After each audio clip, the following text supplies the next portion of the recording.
السلام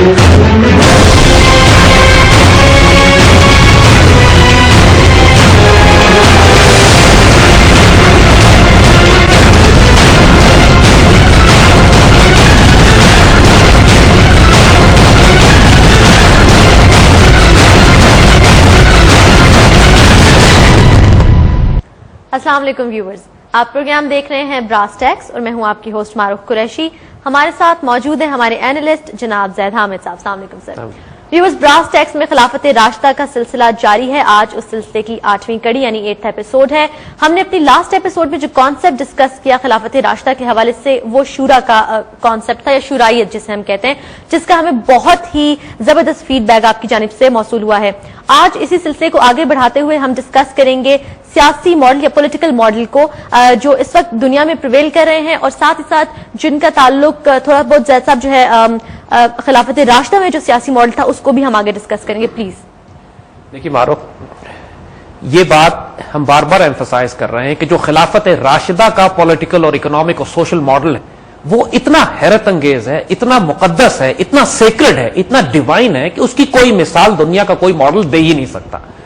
لہذا جب انسان خلافت کو سمجھنے کی کوشش کرتا ہے آج کی جمہوریت یا ڈکٹیٹرشپ یا بادشاہت کی اینک لگا کر، تو ہمیشہ کنفیوز ہوگا. خلافت بینچ مارک ہے، وہ انسانیت نے اس سے بہتر ماڈل کبھی پیدا نہیں کیا. خاص طور پہ خلافت راشدہ کی اگر ہم پرٹیکولرلی بات کریں تو اس سے پہلے انسانیت کی تاریخ میں یا اس کے بعد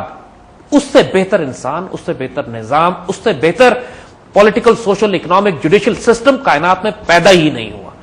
It was such a fascinating period of human excellence. انسانیت کی معراج تھی اور ایک مکمل نمونہ تھا، اور اسی وجہ سے وہ اتنا بڑا بینچ مارک میں آج دنیا میں جو بھی خیر آپ کو نظر آتی ہے، اگر مغرب نے کوئی خیر کا نظام قائم کیا ہے، اس کے اندر سوشل ویلفیئر یا سوشل جسٹس کا انہوں نے کوئی نظام کسی ملک میں کہیں پہ قائم ہوا ہے، اگر کہیں پہ ایک بہتر گورننس کے سسٹمز قائم کیے گئے ہیں، وہ تمام مثالیں ہمارے پاس خلافت راشدہ میں پہلے سے موجود ہیں. ہمیں اپنے سسٹمز کو بہتر بنانے کے لیے مغربی جمہوریت، مشرقی ڈکٹیٹرشپ یا بادشاہتوں کی طرف دیکھنے کی ضرورت نہیں ہے. ہمارا اپنا ماڈل اتنا کافی ہے کہ ہم اس میں سے خیر لے سکیں اور انسانیت میں بھی تقسیم کر سکیں اسے. آج ہم جس کانسیپٹ کو ڈسکس کریں گے، دیکھیے پچھلی مرتبہ ہم نے کانسیپٹ ڈسکس کیا تھا پارلیمنٹ اور شورا کا. دا کانسیپٹ کہ پارلیمنٹ سپریم ہوتی ہے یا اللہ اس کے رسول صلی اللہ علیہ وسلم کا حکم سپریم ہوتا ہے. اللہ تعالیٰ نے قرآن میں امرہم شورا بینہم کا حکم دیا ہے، تم اپنے کام کنسنسس سے، مشورے سے، مشاورت سے کرو اور ایک کنسنسس بلڈ کرو. مسلمانوں کو ایگری کرنا ہوتا ہے ایک بات کے اوپر کہ یہ مسئلہ، یہ امت چاہے ایک اگریسو ملٹری کیمپین کرنی ہے یا ملک میں کوئی ڈیم بنانا ہے یا تعلیمی نظام قائم کرنا ہے یا ویلفیئر سوشل سسٹمز قائم کرنے ہیں یا appointment of judiciary, appointment of ججز کا کوئی معاملہ ہے، جو تمام فیصلے کرنے ہیں ان کو تم آپس میں کنسنسس سے کرو، اپنے آپ کو مشورے سے کرو، ایڈوائز کر لو. فائنل ڈیسیژن جمہوریت کے بیسس پہ نہیں ہے، رول آف دا میجورٹی پہ نہیں ہے، فائنل ڈیسیژن خلیفہ کے پاس ہے جو آپ کا لیڈر ہے، اور وہ اگر فیصلے قرآن و سنت کے خلاف نہیں کر رہا ہے، اس کا فیصلہ اگر قرآن و سنت کے مطابق ہے تو اس کی اطاعت کرنا بائنڈنگ ہے. اس سے پھر رائٹلی گائیڈڈ کیلف، خلیفہ کی بغاوت، اس کی اطاعت نہ سننا اللہ رسول سے بغاوت ہے، اس کو تو پھر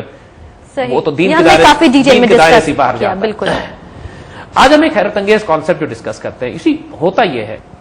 کہ لوگ اس کفر کے نظام کو اسلامائز کرنے کی کوشش کرتے ہیں، یعنی شراب خانے کو مسجد بنانا چاہتے ہیں. یہ ہو نہیں سکتا. آپ کو شراب خانہ ڈیمولش کرنا پڑے گا، مسجد وہاں نئی تعمیر کرنی پڑے گی ان بنیادوں پہ. اٹس ناٹ پاسبل کہ آپ اس گندگی اور غلاظت میں برتن ایڈجسٹ کر کے کہیں کہ اب یہ نماز پڑھنے کی جگہ بن گئی ہے اور غلاظت اپنی جگہ موجود ہے. It's not possible. اس سود اور ربا کے نظام کے اندر آپ اسلامک بینکنگ کی پخ نہیں لگا سکتے. یہ بالکل ہی آپ انٹیگریٹ نہیں کر سکتے کھڑکی الگ سے کھول کے کہ اب اسلامک بینکنگ بن گئی ہے، باقی سود کا نظام پیچھے کھڑا ہوا ہے، لہٰذا اب اسلامک بینکنگ کی ونڈو کھول کے ہم اس نظام کو چلا رہے ہیں. Not possible. You have to demolish this, bring a new order جو بیت المال بیسڈ ہوگا، ریئل ویلتھ بیسڈ ہوگا، اس پہ ہم آگے بات کریں گے. صحیح. اسی طرح جو پولیٹیکل ماڈل ہمیں خلافت میں نظر آتا ہے وہ اتنا حیرت انگیز ہے. چاروں خلفاء میں ایک بات کامن ہے، لائف ٹائم اپوائنٹمنٹ سے،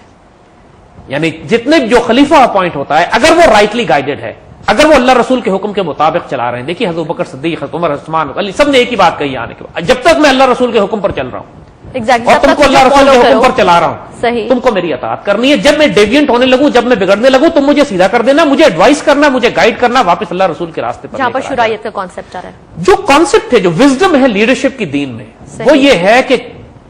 ایک سٹیبلٹی ہونی چاہیے سیاسی نظام کی، اور یہ کانسیپٹ کے بلا وجہ، اور چونکہ ایک ذمہ داری ہے، جو کانسیپٹ ہے بادشاہت یا خلافت کا، جو خلافت کا جو کانسیپٹ ہے، حکمرانی کا جو کانسیپٹ ہے، بادشاہت کا لفظ ٹھیک نہیں ہے یہاں، جو حکمرانی کا کانسیپٹ ہے وہ چونکہ امانت ہے اللہ کی طرف سے، اور خلیفہ وقت اور خاص طور پہ خلافت راشدہ میں جو ہم دیکھتے ہیں کہ جو ہر وقت اس خوف میں مبتلا ہوتے ہیں کہ اللہ کو جواب دینا ہے، لوگوں کا عالم یہ ہوتا ہے کہ خلافت سے بھاگ رہے ہیں، کوئی ذمہ داری لینے پہ تیار نہیں ہے، اور جو فائنسٹ آف دا فائنسٹ ہے اس کو کنسنسس سے، ایک اجماع سے، ایک رائے سے، ایک کنسلٹیشن کے ذریعے اپوائنٹ کر دیا گیا ہے، تو پھر کوئی وجہ نہیں ہے کہ اس کو خام خواہ ہٹایا جائے۔ یہ نہیں آج کے جو پولیٹیکل ماڈل ہے۔ اب یہ دیکھیے ہوتا کیا یہاں پہ جو سب سے بڑا فساد برپا کیا جاتا ہے،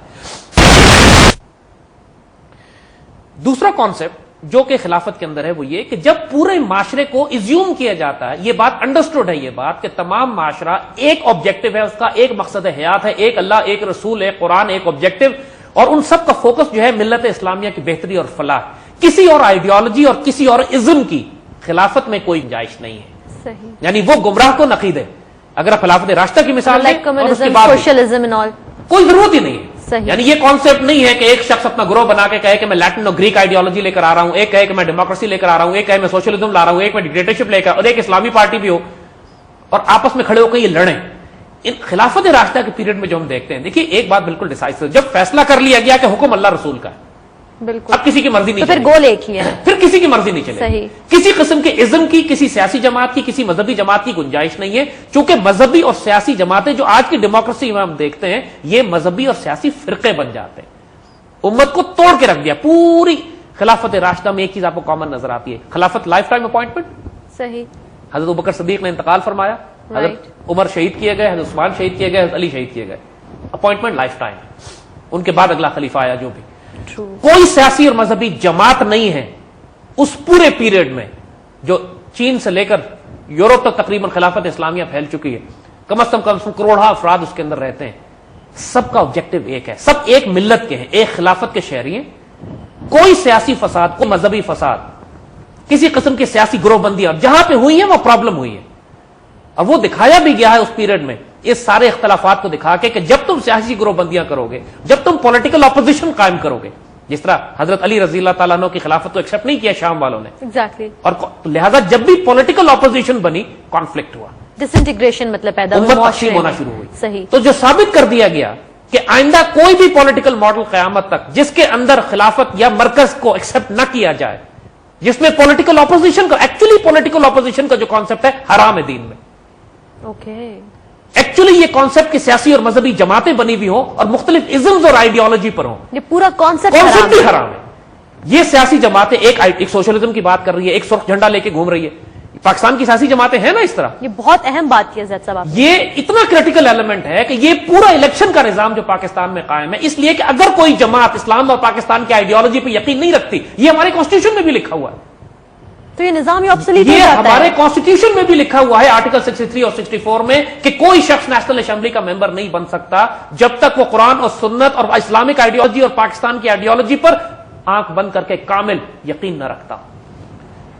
جبکہ اس کے مقابلے میں ہم دیکھتے ہیں کہ ساری سیاسی جماعتیں، شاید ہی کوئی ہوگی، چند ایک مذہبی جماعتیں زیادہ سے زیادہ جو اپنی کانسٹیٹیوشن میں کہتی ہیں کہ اسلام ہمارا کانسٹیٹیوشن ہے، اسلام ہمارا آئین ہے،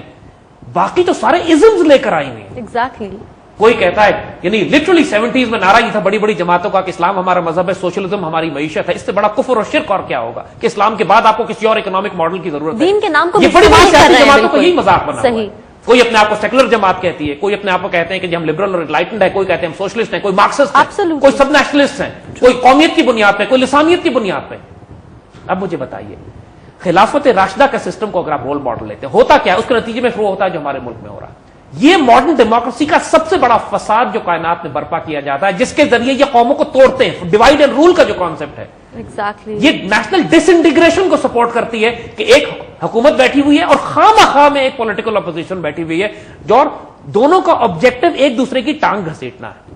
امت اور ملت کی خیر۔ مطلب یا تو بندہ سوچے کہ ایک آبجیکٹو بھی ہو تب بھی نہیں ہو، اور دوسری بات یہ کہ جو لوگ اسمبلی میں پہنچتے ہیں ان سب کی آئیڈیالوجیز اور ازمز مختلف ہوتے ہیں، ہر پارٹی کا اپنا منشور ہے۔ نتیجہ یہ ہوتا ہے کہ ملک صوبے کے لیول پر ٹوٹنا شروع کرتا ہے، ملک لسانی بنیاد پر ٹوٹنا شروع کرتا ہے، قومیت کی بنیاد پر ٹوٹتا ہے، آئیڈیالوجی لیفٹ اور رائٹ کی بنیاد پر ٹوٹنا شروع کرتا ہے۔ آپ مجھے بتائیے کوئی معاشرہ سٹیبل کیسے ہو سکتا ہے جہاں پہ اتنی ڈویژنز موجود ہوں؟ اور یہ ساری ڈویژنز کو تلوار کی نوک پہ ان کی گردن اتاری جاتی ہے خلافت راشدہ میں. اور تمام امت مسلمہ کی وزڈم یہ, تاریخ امت مسلمہ کی وزڈم یہ اللہ کے رسول صلی اللہ علیہ وسلم کی قرآن کی وزڈم یہ وَاعْتَصِمُوا بِحَبْلِ اللَّهِ جَمِيعًا وَلَا تَفَرَّقُوا کا حکم ہے. اللہ کی رسی کو مضبوطی سے تھامے رہو اور تفرقوں میں نہ پڑو. اس میں تفرقہ جو ہے نا صرف مذہبی تفرقہ نہیں ہے, دیوبندی, بریلوی, حنفی, مالکی, شافعی تقسیم کر لیا اپنے آپ کو, یا سلفی اپنے آپ کو مختلف, یا شیعہ سنی, یہ سیاسی فرقے بھی ہیں, سیاسی بھی ہیں جو جن کو پولیٹیکل رائٹ اور پولیٹیکل لیفٹ کہتے ہیں. آج پوری امت کا, پوری دنیا کا فساد اسی وجہ سے مبتلا ہے, اور خاص طور پہ غریب ملکوں میں, نہیں اگر ہمارے جیسے ملک جہاں پہ انٹرفیئرنس بہت زیادہ ہوتی ہے باہر سے, اس سارے فساد کا ایک جڑ, اس سارے فساد کی جڑ کاٹی جا سکتی ہے اگر آپ خلافت راشدہ کے اس ماڈل کو لے لیں, اور جو کہ ہمارے کانسٹیٹیوشن میں لکھا ہوا ہے. لیکن یہ منافق ہے نا, عمل کرنا چاہتے ہیں, ان کو پتا ہے, یہ بھی لکھا ہوا ہے کانسٹیٹیوشن میں کہ جو شخص اللہ رسول اسلام پاکستان